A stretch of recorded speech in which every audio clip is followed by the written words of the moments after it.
Bitcoin is in a phase where moving into a direction could last along for weeks. In this video, I will take you back to the first candle that got us here, and we'll explore the market candle by candle. Then we will find long and short trigger together and take a look at Bitcoin dominance and the future for altcoins. So let's go back to the buy squeeze candle we had a few days ago when global market opens. At first glance, it might look like a powerful bearish candle, but if you look clearly, it's the opposite. Let me explain. The lower shadow, as you can see, is even bigger than the candle body, meaning sellers push the price down a lot, but buyers smash sellers and rejected more than half the move. And this candle itself is a V pattern in lower time frames, so what we expect is for the price to either range in this phase or grow. Plus the pivot point, if you check, the pivot point also shows price has dropped to pivot 4. Basically, pivot 4 is seen as the end of the move unless in special cases where it goes more.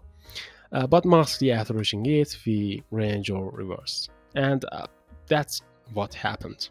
Let me show you. The next day, we were completely range, and now we have broken it to the upside. Now you have got a clear picture of this phase, right? Let's continue together. The support stand level are clear. Long after an engulfing candle here or a resistance break creates our risky long trigger that's happening right now. The risk we have is that we are catching the first wave of the uptrend, so the probability of stop loss is high. But from that side, if it moves, we can continue the major bullish trend that we have in daily and weekly time frame and go through ATH. We don't fear stop losses because we do money management, have a written trading plan, and fill our journal, right? If you don't, this video don't work for you. You can reduce your risk to 0.25% in this phase. For short, we can open short with a break of the floor. Your targets would be the next support, especially the previous daily floor at here.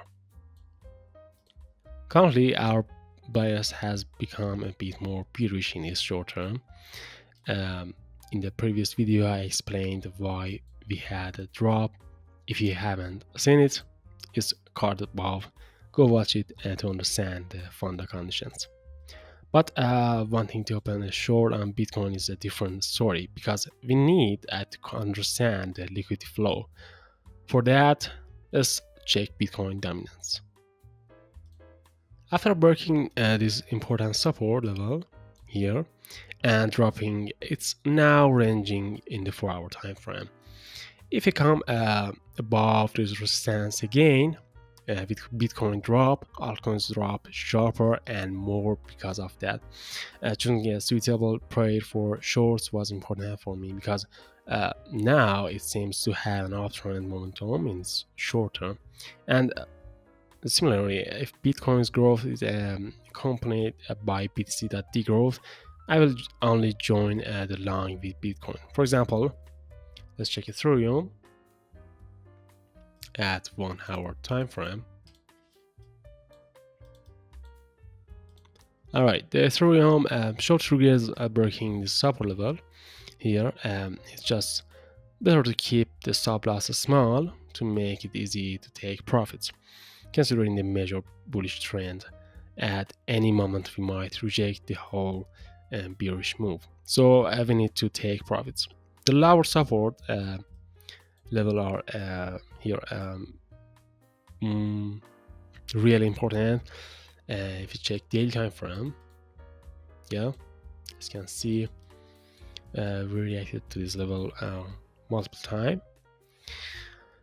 And for long, as I said, Bitcoin is more suitable. I would appreciate if this content was useful for you. Subscribe and in the comments write what coin your focus is on right now, so we can discuss it together and find some triggers.